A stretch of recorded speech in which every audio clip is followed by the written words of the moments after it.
This is the Horse Radio Network. This is episode 11 of Horsemanship Radio, brought to you by Index Fund Advisors, IFA.com. Horsemanship Radio is part of the family of the Horse Radio Network.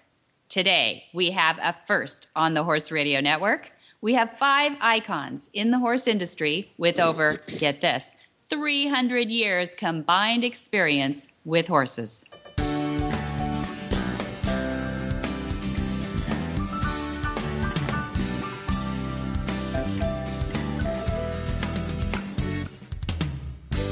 This is Debbie Laux, and you're listening to the Horsemanship Radio. I have my producer on the line with me, Glenn the Geek. Hi, Glenn. Hey, Debbie. I'm so excited about today's show because it's going to be a first, actually. We've done roundtables on other shows before here on the Horse Radio Network, but we've never done one with this many people, and 2 with this many icons and legends of the horse world. All at the same time. Woo! I hope we stay on. Yeah, I hope the technology holds up here. That's right. That's right. Well, they're going to be rocking on this. I am really excited to hear what they've got to say. I've got just a couple of powerful questions, and then I'm going to let them rule the world of experience in horsemanship. And I'm so excited. People are going to recognize these names. I'll introduce them really quickly so that we can get right into the meat of today. Yeah, and before we do, one of the things they're going to be talking about, to be honest, I've never heard of, and that's light hands horsemanship. Can you explain to me what that is? Oh, yeah, I'm really excited about that.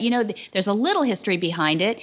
We were at a trade show in Sacramento, California in 2006, and there was a gentleman, a veterinarian from Brazil, walking around saying, boy, I love what's going on in the natural horsemanship industry. I love Monty Roberts and Robert Miller and these guys that are leading the way in the Western horse world. And we want to have a part of that in Brazil. And so what he did was they had to pay their way down there.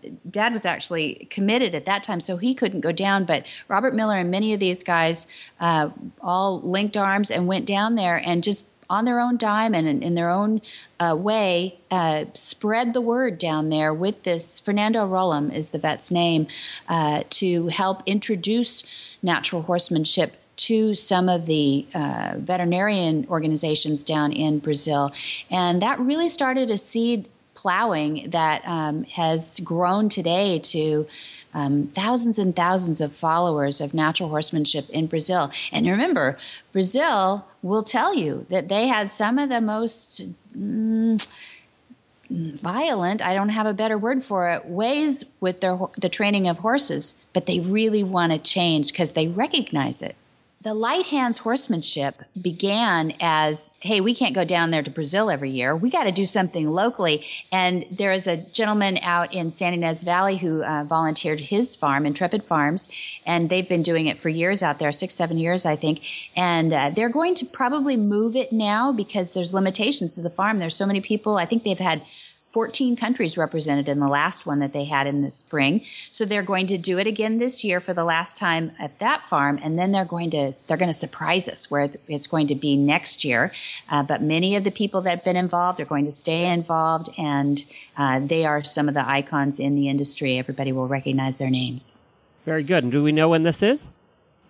I will put the dates up it's in May. I'll put the dates up on the show notes. Very good. Yeah. All right, let's hear who's going to be on today in this unique forum.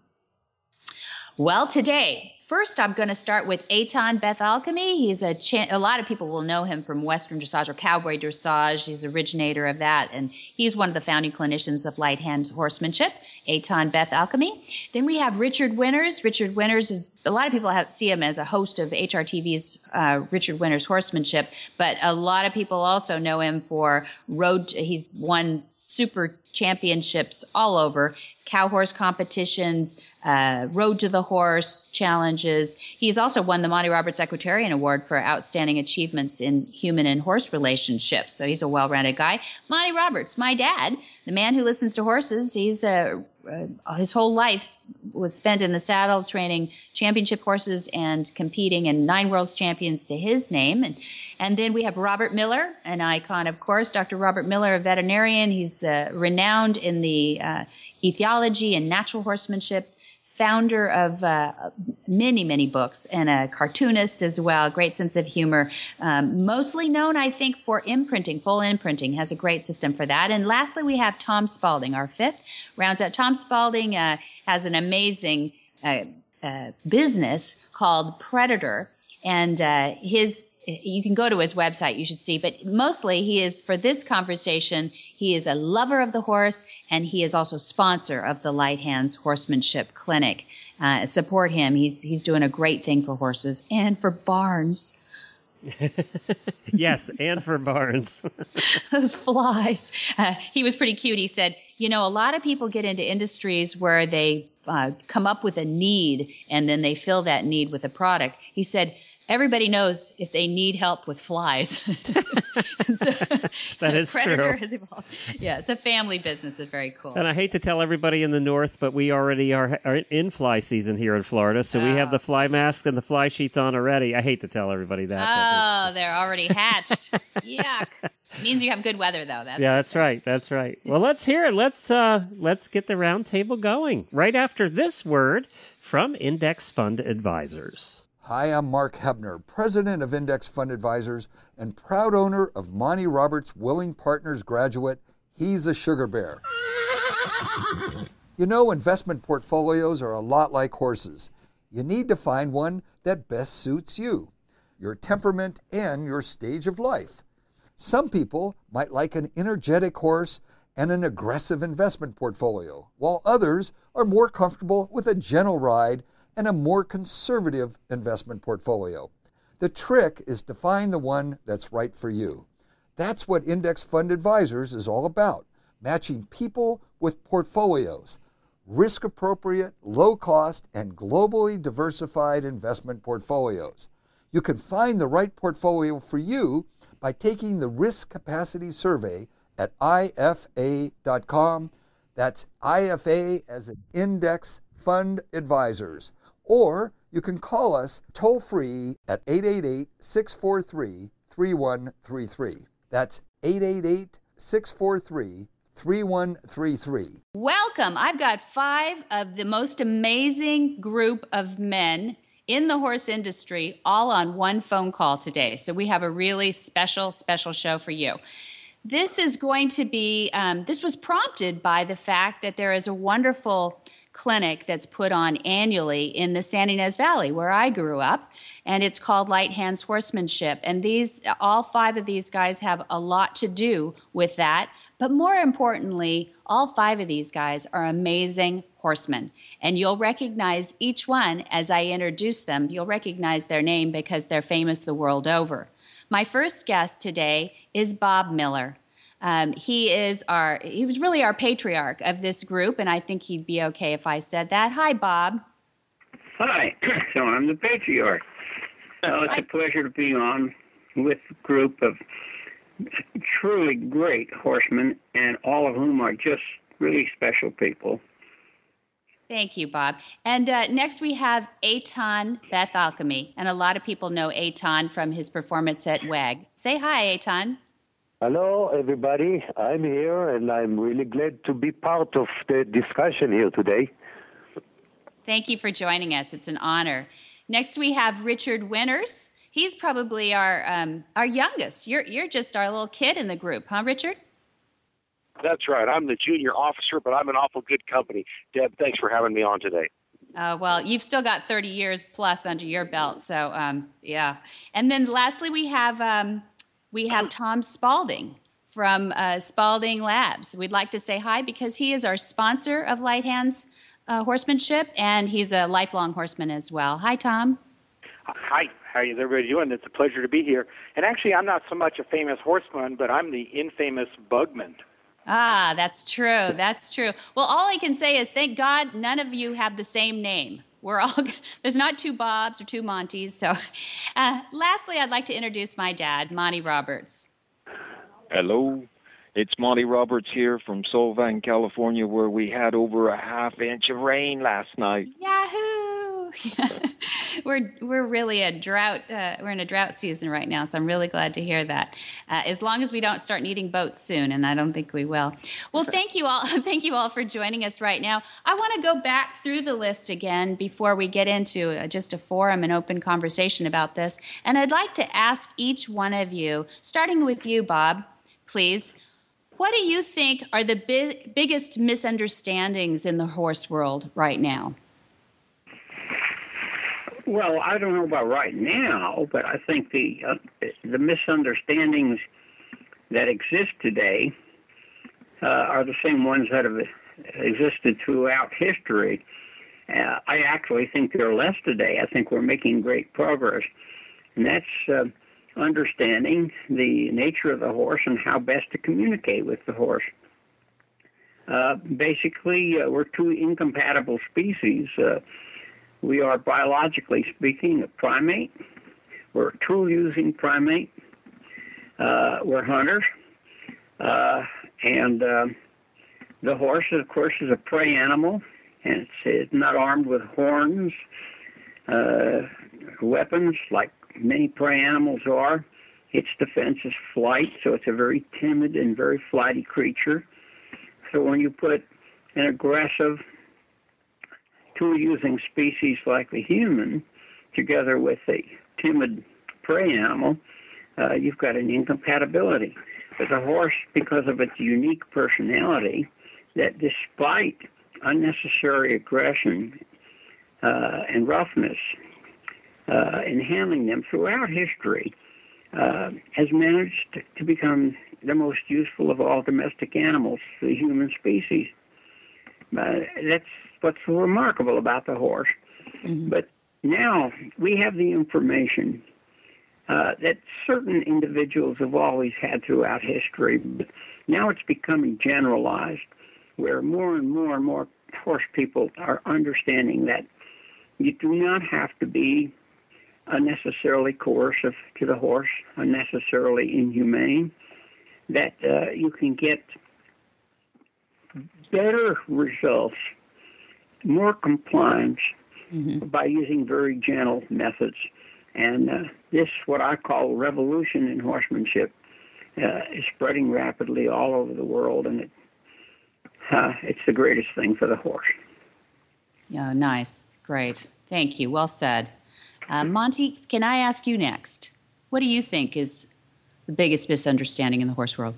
But that's a good thing, isn't it? When there starts to be unanimity of mm-hmm. thought, when people are coming together with an understanding that obviously we didn't have enough of for 6,000 years since we domesticated horses. Bob and I go back a long way, and we have visited many times on this very subject. So please let me mirror what Bob has already said, because I agree with and attempt to promote globally the exact statements that Bob made. Mm-hmm. I guess if I had to just say some words and try to be an individual, I would say the greatest misunderstanding has been that we can force or demand from through violence more effectively than any other way the horse is learning, and that's simply coming to fact that it's not true. But apparently for 6,000 years that's how we felt, and all of us that are on this line have seen some incredible, unspeakable violence and force put on an animal, but it's causing them to want to rather than to force them to. I'll stop and leave some space for the other guys. Mm-hmm. That's great. Thank you. Eitan, I'd like to jump to you.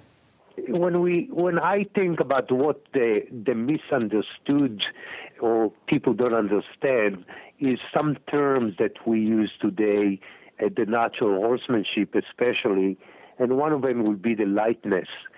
I think that people's concept of lightness direct into their hands and rein, and they don't see the whole picture.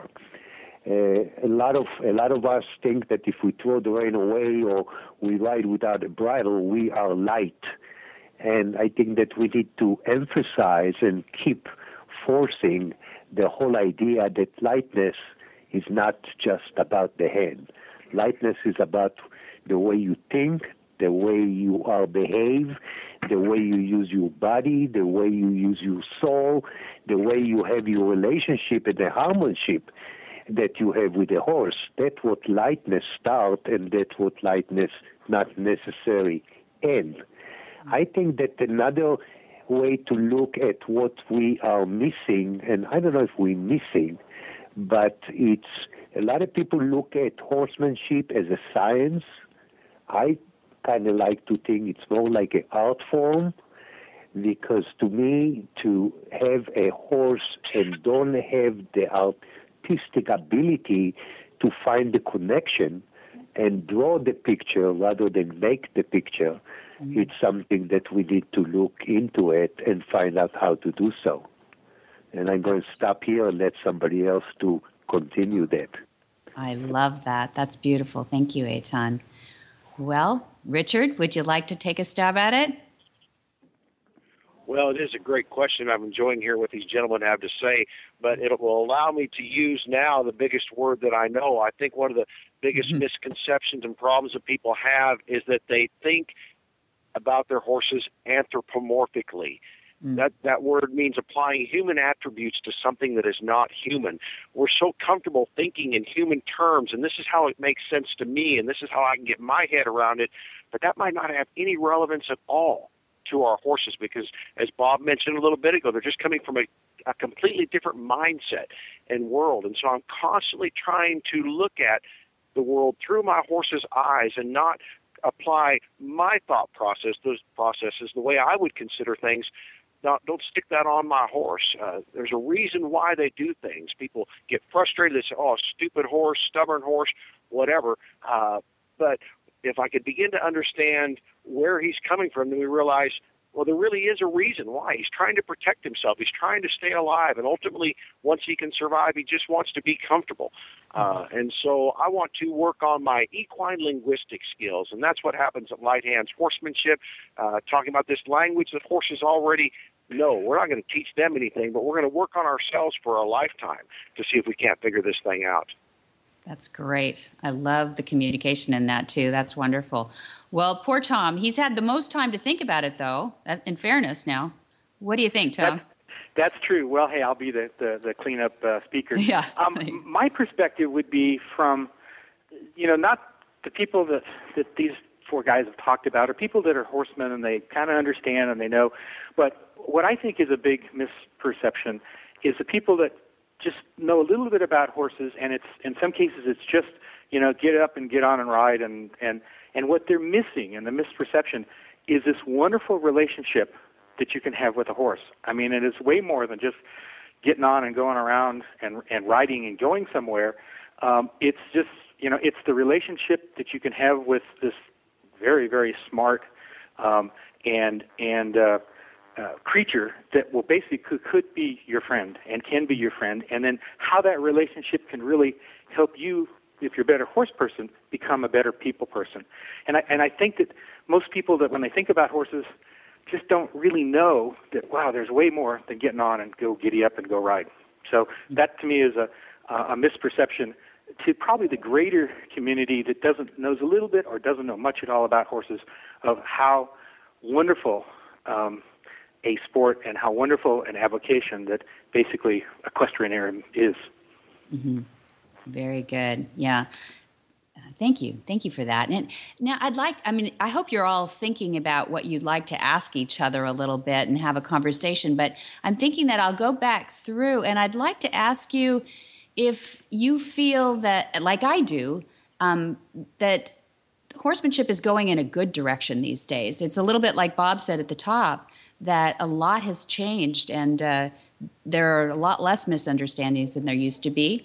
And I think you all have nailed the misunderstandings and major points that people do getting into the industry. Our audience is composed of a lot of people that are just getting into the industry. They want to advocate for horses. They love horses, and they just want to be, they want to do right for their horses. So, Bob, how do you feel about the direction that horsemanship is going. What do you see? Do you feel good about it when you wake up in the morning? Do you think we're better off? Well, no question about it. It is truly a revolution because it's changing methods that we have mostly used for thousands of years. And there's a reason that it's happening now. In our society, compared to, say, a century ago, most horse people are educated people today. That wasn't necessarily true a century ago, and many of the people working full-time with horses were actually illiterate. So the opportunity for education is there today. The media, the communication that we have today, video, the internet, jet airplanes so that these clinicians can fly all over the world and spread their knowledge and share their information. So these are the reasons that it's happening now and why it didn't happen in previous times. And I add another fact, and that is for the first time in human history, women today numerically dominate the horse industry. And I'm generalizing, but as a rule, generally speaking, women, because of their nurturing instinct, are more sensitive to the feelings of the horse. They're more receptive to these gentler, kinder methods of horsemanship. And while it was a group of men and cowboys, of all things, in the Pacific Northwest that started this revolution, it was the support of women attending their clinics, buying their videos and their books that really launched the thing. The men came aboard in greater numbers as time went on. We see remarkable changes, and it will continue to change and continue to improve. It's one step forward for civilization. That's wonderful. Who else can jump in there? What would you like to say? Well, since I was second the first time around, I'm going to grab it again. Okay. This is Marty here. I was interested in Richard's comments and certainly echo Bob again. I think this female domination, if you will, of the horse industry has changed things. Women, females in our species are nurturers, and they inherently don't want consternation. They don't want fuss and fight. So they quickly learn how to do it in a different way. And Bob is absolutely right that those first guys, the Dorrance brothers, etc., while they just took a step in one direction, man, I mean, I think that's all we needed, you know. And the one thing I would hope for is that the next generation of the kind of people that would call themselves clinicians don't become, you know, too wrapped up in themselves, because the next generation ought to get better or we're not doing our job. And I think we need to leave it so that the next generation can move right on up, and keep your mind open that there are ways to improve. Man, I make mistakes every day, and I want to keep telling myself about my mistakes and trying to get better. And I just arrived back from Australia, where I met a young man. You will all hear about him, I promise you. You won't hear him because he doesn't hardly say a word. But his name is Ryan Pendergast.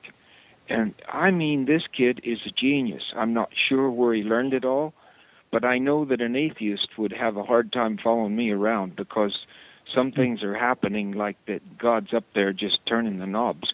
And when Richard used the word anthropomorphize, that's one of my fears, that as we do get a softer look, a more intelligent look at the horse industry, I think we have to really be careful not to try to make them so human that we fall in love with them and bring them in the house and have them sitting up at the table and stuff like that. You know, you guys all know what I'm talking about. That particularly, I spend quite a bit of time in England, And the elderly ladies of England, man, they believe that their horse is their second cousin returned, and so I think we have to leave them be a horse. That's as God intended. And they are horses. They do have these differences. As Bob said, that they're incompatible. I don't think he means that we can't become compatible as we know horsemanship to be. I don't think Bob means that. But our very nature is incompatible. In fact, it's just the opposite, one to the other. And we just have to be careful not to anthropomorphize. But by the same token, we need to learn more about their language, the communication, and as Eitan said, stay light with it all. Mm-hmm. Nice. Eitan? Well, I'm kind of overwhelmed a little bit with a lot of things, but I really believe that when we talk about the future and about where we're going with it, I think the clinicians in this country did a tremendous job bringing up at education level that it's sometimes really hard to reach. I think part of the success that clinicians have is because they have a good students. I think the horse community almost demanding education, and by doing so, they produce good clinicians. I always thought that education is the biggest part of what will make us succeeding with what we try to preach. It's a fact that the horse show industry lost a lot of people because there was no education there. It was all about winning. It's all about ego. It's all about the prize. It's all about the blue ribbon. I think that what we come in the last few years, we saw that people start investing money rather than in the show industry, they put it in the educational industry. That's why the expos and the clinics, and we can go all over the country and preach because people get their money back. Mm. And I think that's something that we need to look forward, not abusing it and not taking advantage of it, and really produce good generation of teachers. Well, let me just dovetail on a couple things that I've heard here over the last couple moments. I believe that Eitan stressed the idea that this is an art and it's not a science. And then Monty mentioned the idea that he hopes that we are ever continuing to learn and bounce ideas back and forth with each other. And that's the great thing about an event like Light Hands Horsemanship is I get to go there, and yes, I'll make some presentations on horsemanship, but then I'll be able to pull up my lawn chair right up next to the arena and watch someone like Eitan or Jack Brainerd or Monty or whoever happens to be there that year and see what they have to offer in horsemanship. If it's just a science, then okay, let's just plug in the formula and this is the answer. But if it's an art, then I need to be able to grant some of my contemporaries and certainly my mentors some latitude to express their art perhaps in a little different way than what I would do, but there's still things to learn from that individual. I think that I would just hang this deal up and go become a auto mechanic or something if I thought that I was going to be the same horseman today, or 5 years from now than I am today. I'm recognizing that there is so much more out there and so much more available. I'm just touching the tip of the iceberg right now. This is a journey, and the farther you go, the farther you recognize that there is to go. Now, when I was 20, I had it all figured out then. My goodness, I was a bronc stomping, horse training son of a gun, but not anymore. So at Light Hands Horsemanship this year, I'm just going to try to bring my brand of horsemanship. It's not the method that everybody needs to follow. They don't need to do it just my way, but I'll be talking about how we can bring together and marry this idea of what we've now called natural horsemanship with performance horsemanship. I think that sometimes people think that they're mutually exclusive things. If you're going to be a natural horseman, then you really can't be competitive. You can't get to that major league level. And so, how to stay true to my principles and still ask for extraordinary physical and mental things from my horse. And so I hope to bring some of those things out at Light Hands. Perfect. That sounds great. I can't wait. And Tom, just maybe to finish up, what are you looking forward to seeing at Light Hands? As being a sponsor, I know that you're inspired by the whole event. What are you looking forward to? Well, the event is a great event for just people to learn. But what's also very special about this event, it's not just what's happening in the arena in front of them. It's what's happening with the person sitting next to him and the people that come. I mean, the interaction amongst the guests, which are last year we had people from I think 14 different countries. Everybody that comes here has a very interesting story, and they're here because of Light Hands and this, but the camaraderie and the event, it's the presentations in the arenas are great too, but also just the meeting of the people that are there. It's a very special event in many ways, not just what's going on out there. One of the things to finish up what you asked Eitan and Bob about the future of what can happen. I think one of the things that's the great opportunity we have now, particularly with the internet, is that we can do a much better job of conveying with video through the internet to a mass audience. I mean, a huge audience compared, that's way beyond how many people you could actually ever do a live presentation in front of. And so that's a great, an opportunity to have very, very high quality information presented to everybody worldwide. And we've focused on, and I came from a video background of shooting, every Light Hands Horsemanship event that's been there.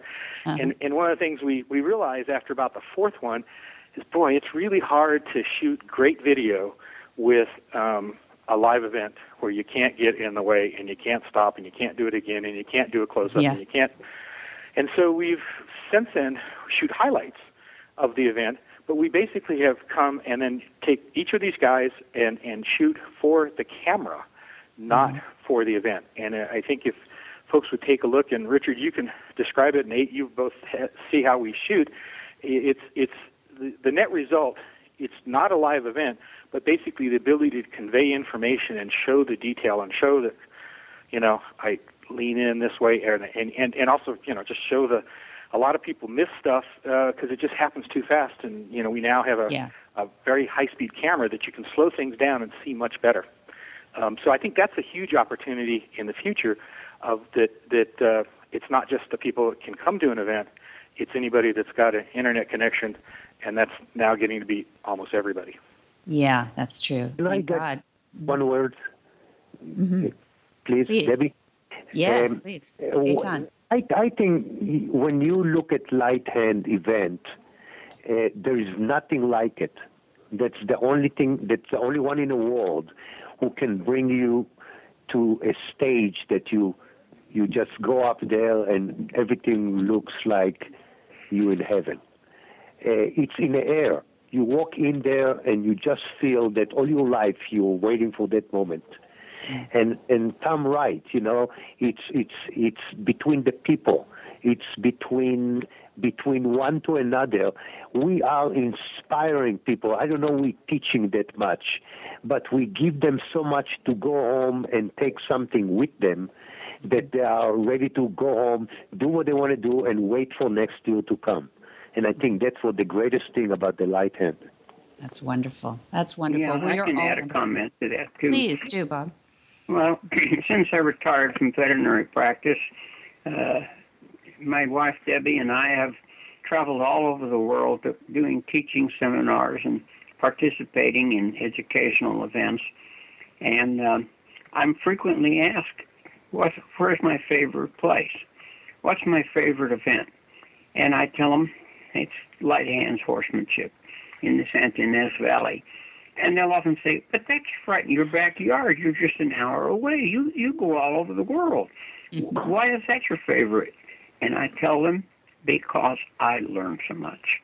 I do, from these exceptionally talented people who have become very, very dear friends to us.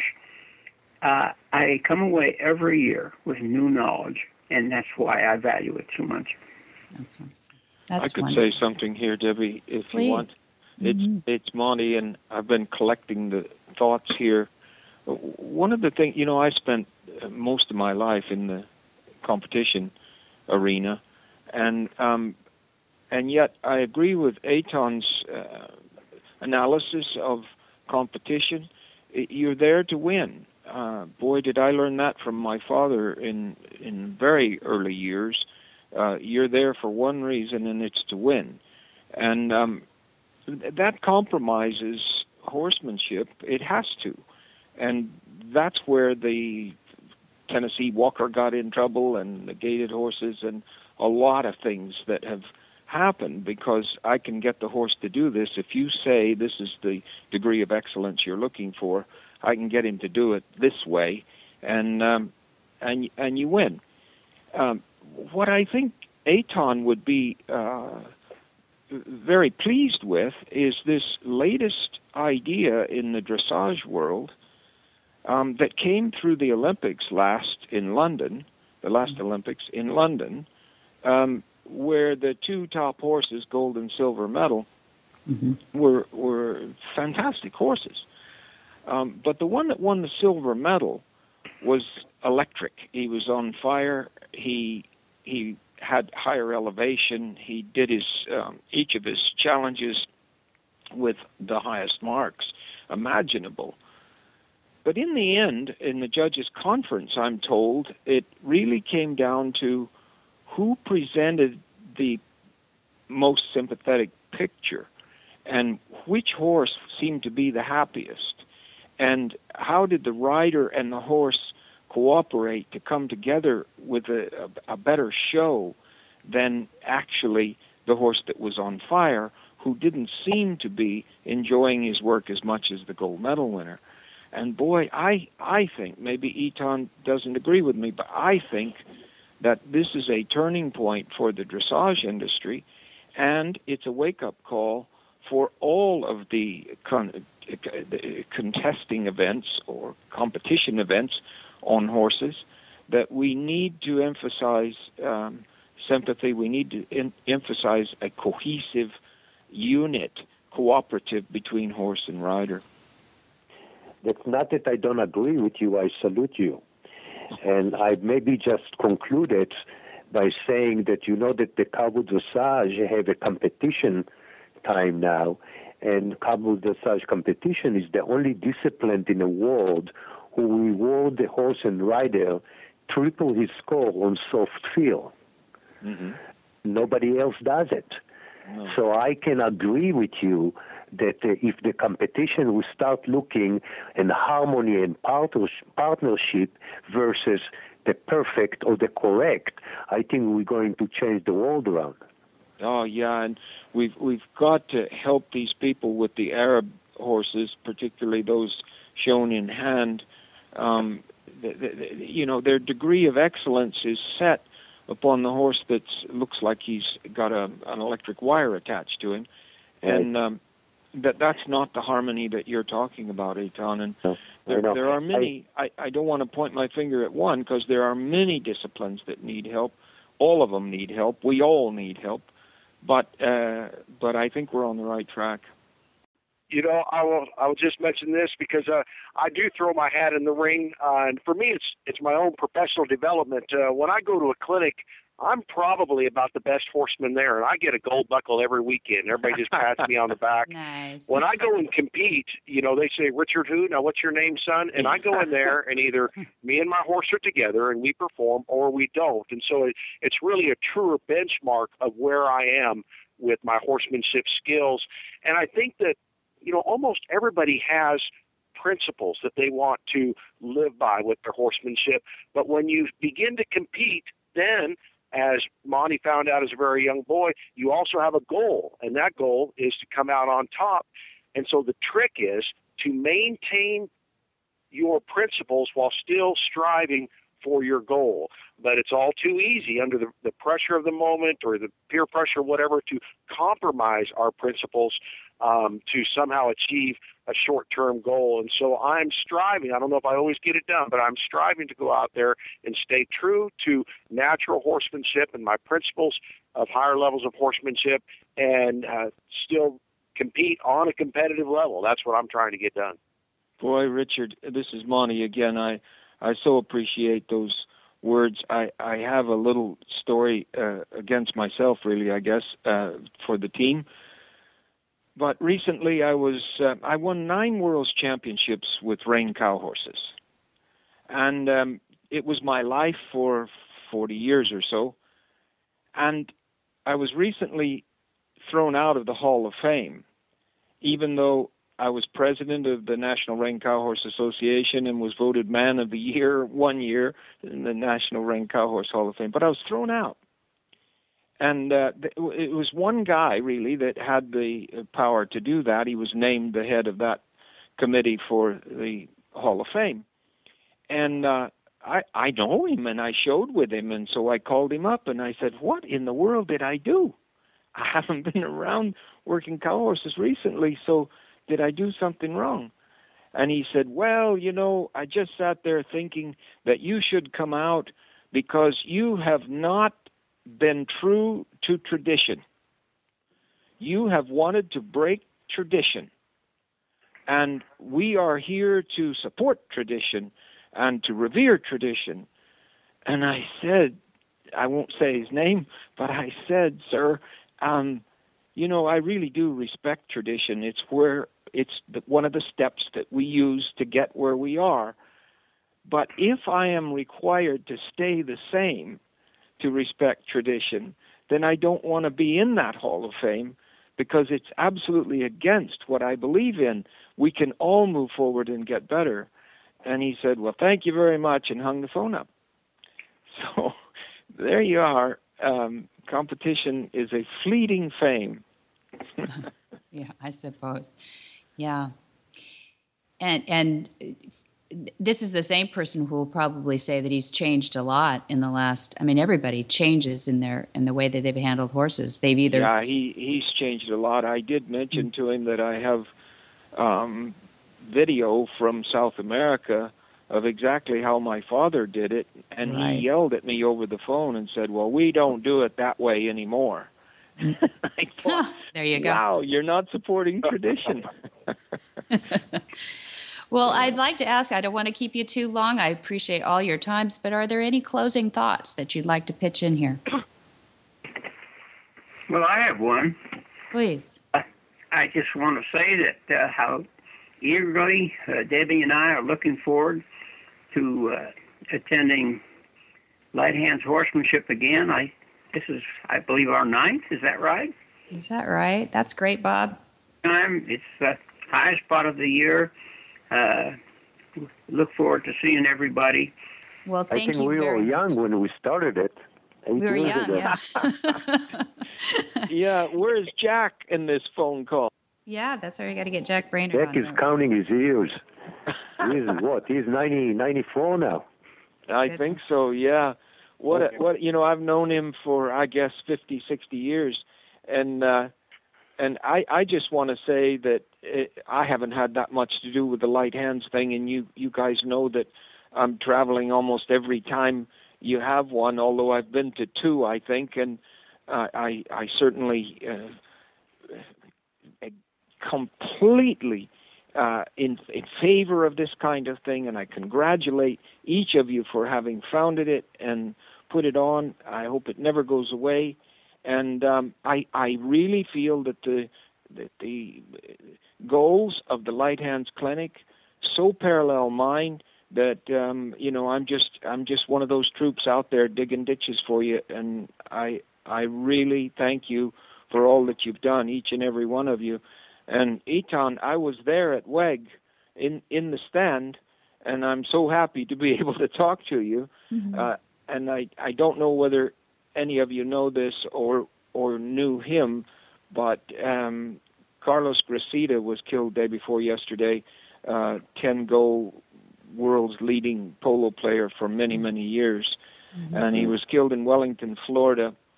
And his brother Memo was also 10 goals.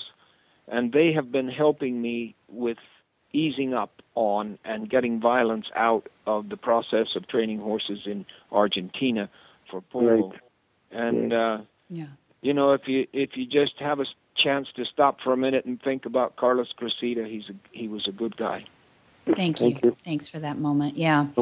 Well, I just did a quick head count of the years between all of you involved in horses, and it's about 300 years. So we just tapped on a lot of knowledge between the five of you, and I really appreciate your time. I hope we can do this again sometime. It's a wonderful forum, and I'm sure our audience will love to hear more from your depth of knowledge. Thank you all for joining us. Thank you. Okay, thank you. It's a privilege. It's a privilege to be here. And actually, if they'd like to see, if people haven't seen about Light Hands Horsemanship, you can just go to the lighthandshorsemanship.com website, and there's also a link from there to our website where we have over 60 videos from each of the Light Hands Horsemen, and then one of the years that we've been there. So, and including great. the most recent one with this super cool high-speed camera. So we slow it down so you can see everything. Oh, I look forward to sharing it. lighthandshorsemanship.com. We'll put the website in the show notes too, so people can just click on the link. So I'm really excited to hear about that. Congratulations from Monty, and good luck with your next event. Yes, thank you. Thank you, Look Monty. forward to talking to you later. Thanks, Monty. Thank you for joining us on Horsemanship Radio, you all. Hi, I'm Monty Roberts, and I know that I'm transforming the lives of horses globally. You can learn to do it too on my Equus Online University. There's a new lesson on there each week, all the way from join up to advanced. Watch world's champions give their lessons. Join at montyroberts.com. Go to my Equus Online University. You can transform your horse too. Well, that was fascinating. I absolutely love the roundtables, and I love when you get that many people together that they can all, share and look at the knowledge that was on that call. Unbelievable. Yeah, unbelievable. And you ask the question and you just don't know what they're going to say, but I was hanging on every word because you just know the depth of the experience it's coming from. And I love when you put brains like that together to feed off of each other, because how often do these guys really get together? Apparently at the Light Hands they do, but how often do they really get to just relax and talk to each other about the future of horsemanship?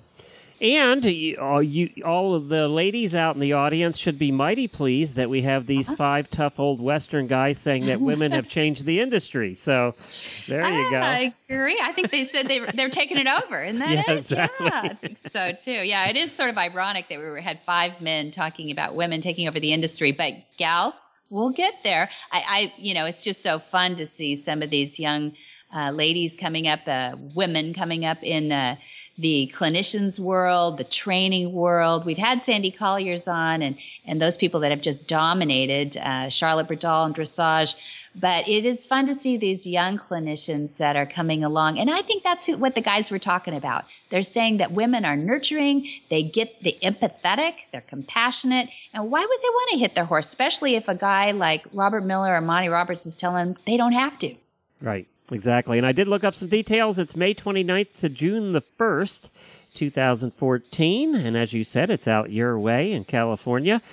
Some of the people that are going to be there, of course, are Dr. Robert Miller, who you just heard. You just heard Richard Winters. He's going to be there. Eitan's going to be there, as well as several others. I see Marianne Kennedy's going to be there. We play her music all the time on Horses in the Morning.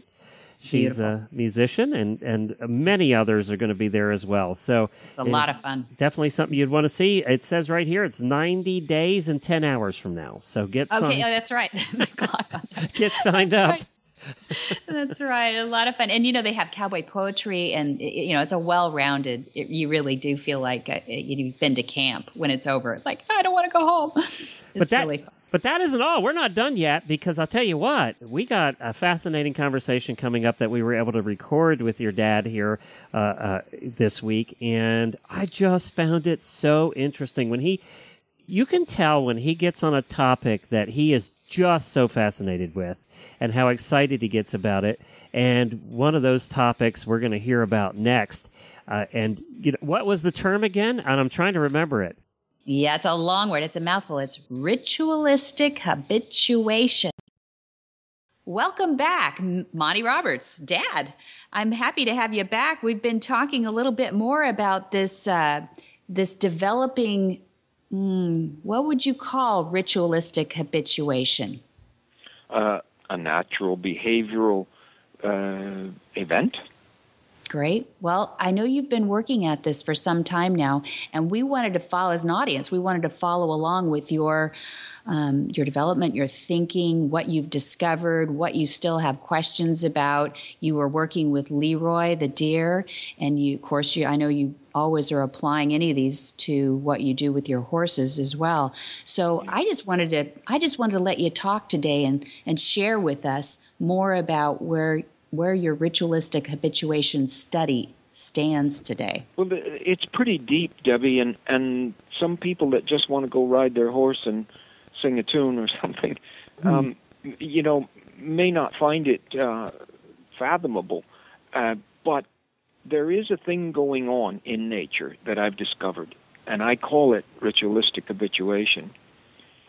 And the reason that I do is that the deer that I work with, the wild deer, never been in a pen. They haven't been raised on a bottle or some silly thing like that. They are wild deer. Not so wild anymore because I've been able to change that behavior quite a lot. But I've watched them for almost 50 years now in the same family group. And of course that means that I've dealt with about 7 or 8 generations. But it's unbelievable how they have rituals. And I remember Grandma way back, and now this is before I ever thought about this particular behavioral pattern, but Grandma was always on the southeast side of the family group. Mm-hmm. Okay. And where I worked with them, it just so happens that Solvang, the little village, was on the southeast side. Right. And what I learned from that was that all the family of deer would look to the leader for protection. And it's always a female that leads these flight animal groups. It's the lead mare and it's the lead doe. And Grandma would be, because she was the matriarchal leader, she would be between her family and the potential danger that might come from that village over there with the lights on. And because the deer are so nocturnal, I had to work with them at night most of the time. Late evening, early morning, but a lot at night, right in the middle of the night. And I remember back these patterns of behavior that Grandma taught me. And one of the things that she taught me was don't dart your eyes, move them slowly, drag them as if they're in heavy oil.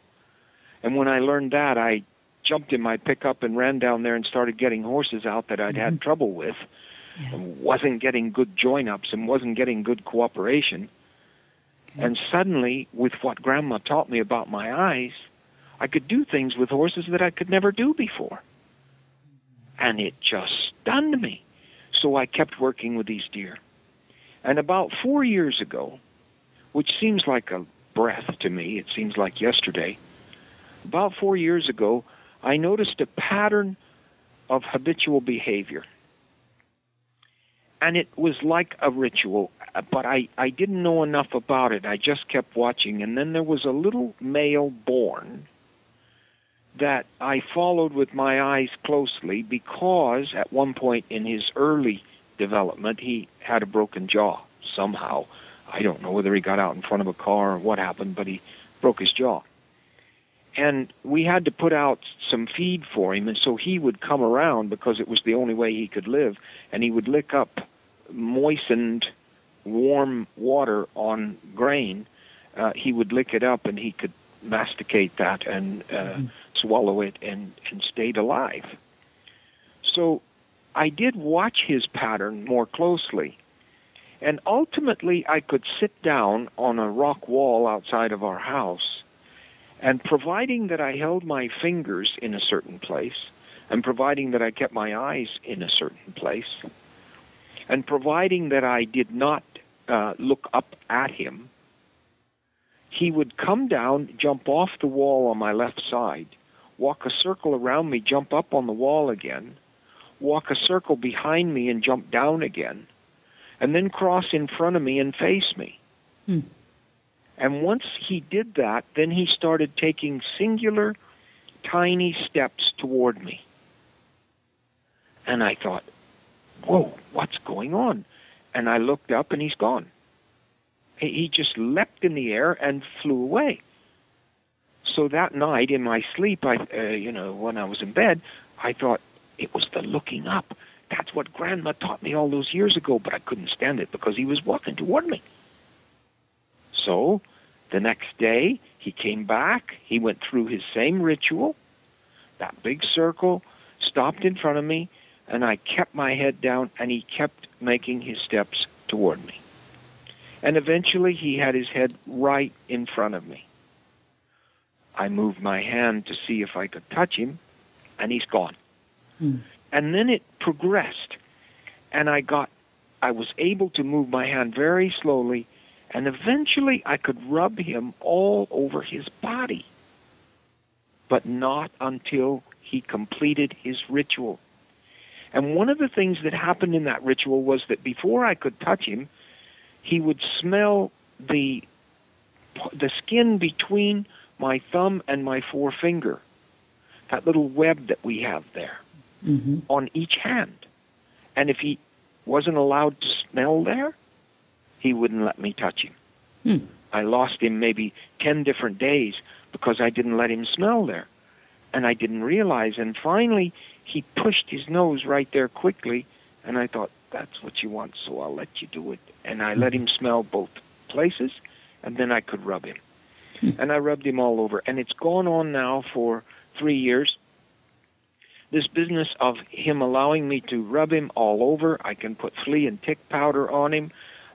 He comes, he has to walk his circle and take a quick smell of my hands. And then I've passed the TSA security check, and he allows me to get my hands on him. Now, others have watched him, and you can talk about this learned behavior if you want. Others have watched him, and now I have one that I call Kim.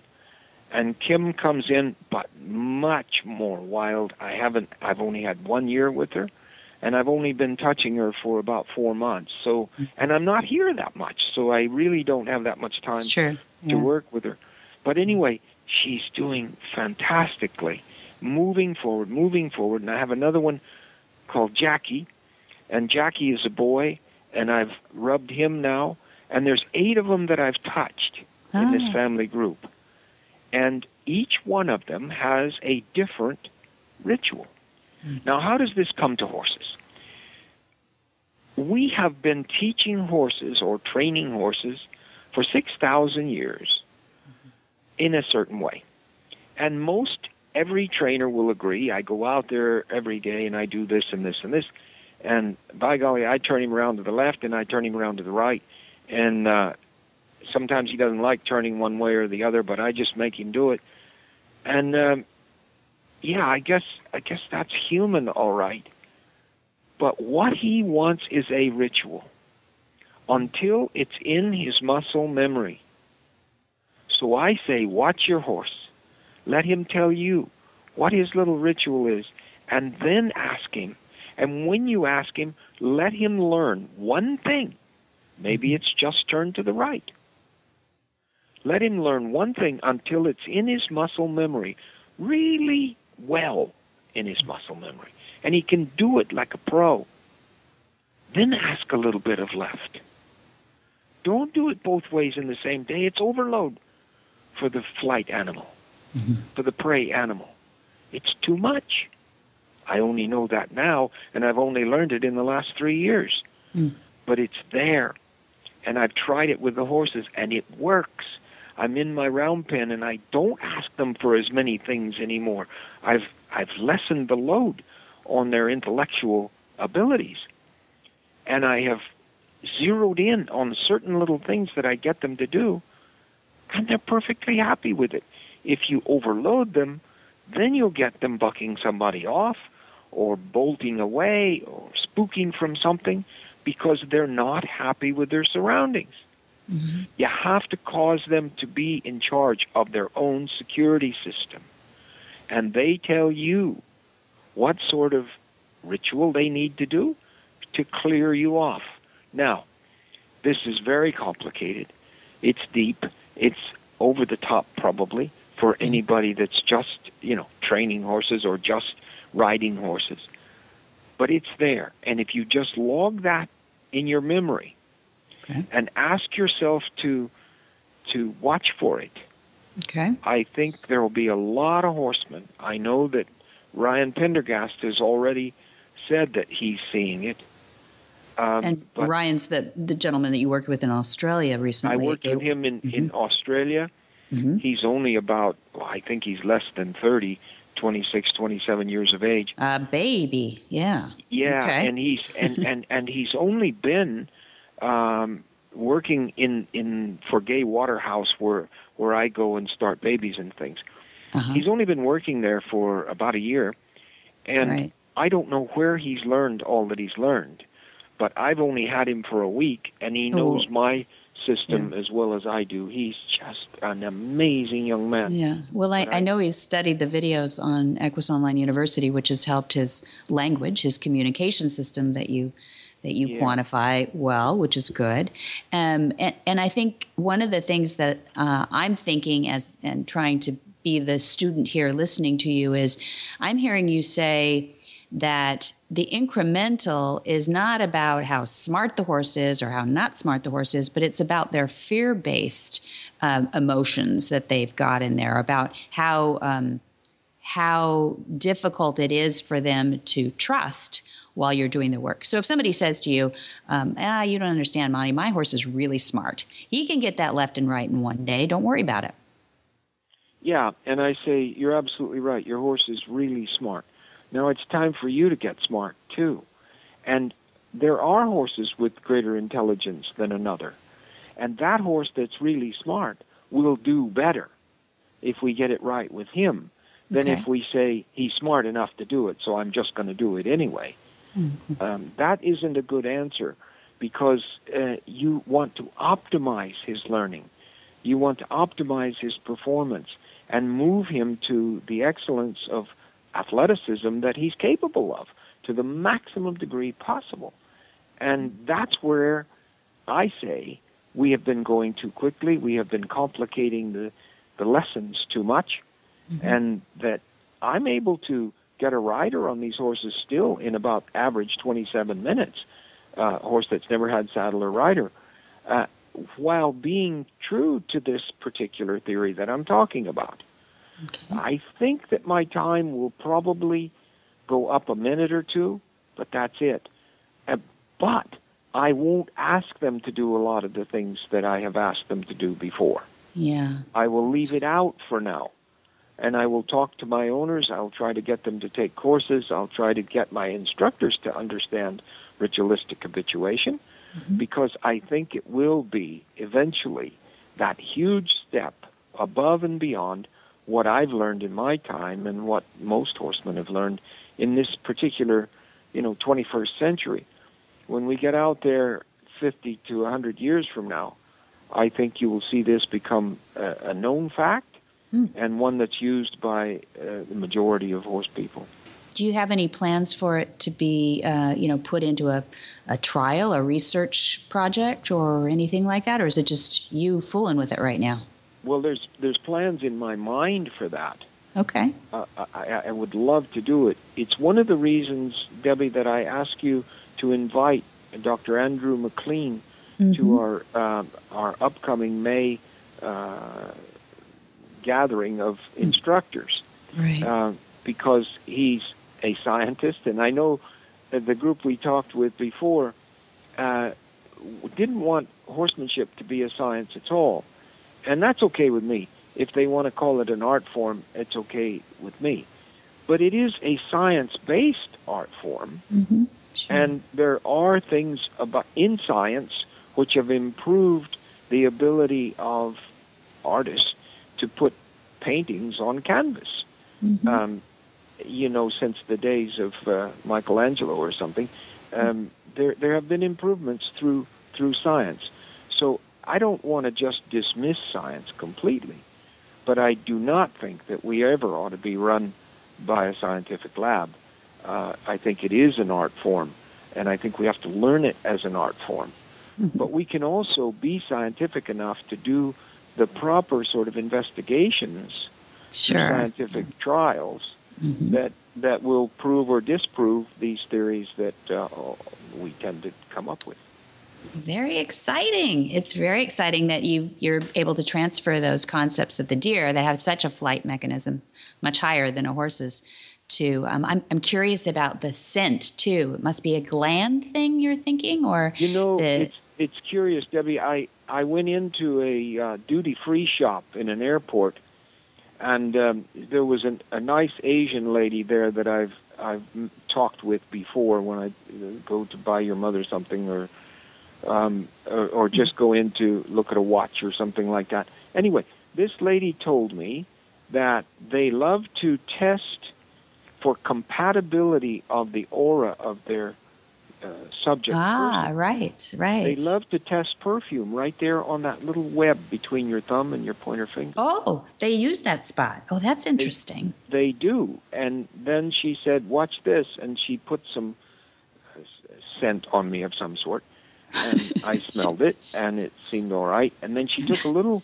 cotton ball and had alcohol on it, and she scrubbed it like a dish you'd do, and and then she put a different one on, and she said you can bounce back and forth and get a pretty good idea of how a perfume or a cologne fits the body that you're putting it on.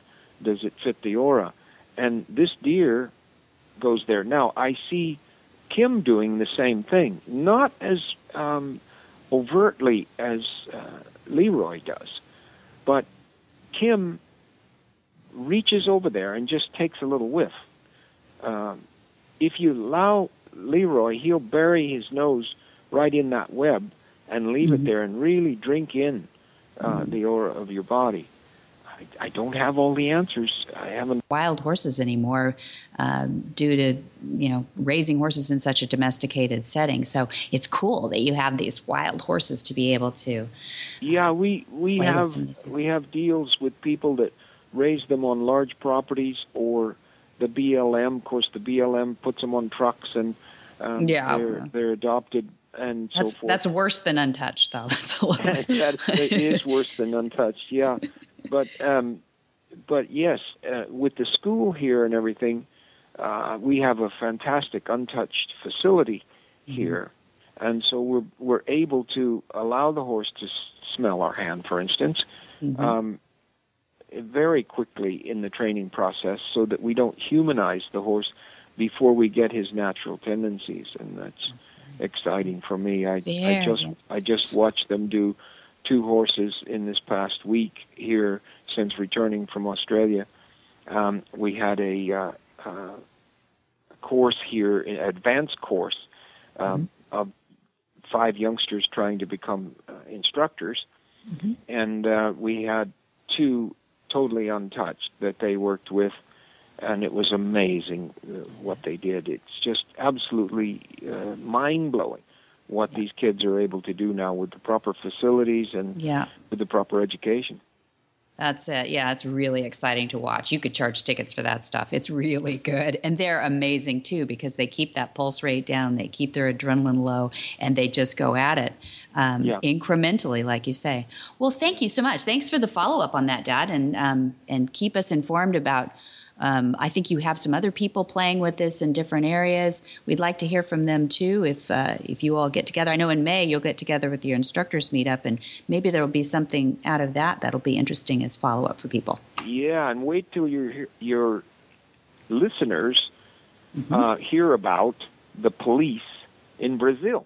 We got to get to that story too. That's great. Yes, that is life-changing. That's so exciting, and the Queen of England is so over the moon about it. Wow, look, there's a name dropper. We got the Police Academy and the Queen of England. Wait for that story upcoming. We're teasing them. Yeah, well, she's certifying these people that are reaching out to arrive at another level of nonviolence, and the Queen is helping me with that, and she's so excited about it, and it really is something to get into and to learn about. Well, we'll hit you up for that one too. We'll get you back on the phone after the next tour. Thanks for joining us. Good. Thank you for having me on. All right. Thanks, Dad. Okay. Bye. Bye-bye.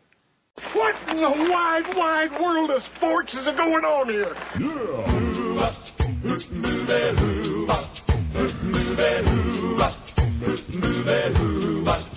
Where in the world is Monty Roberts?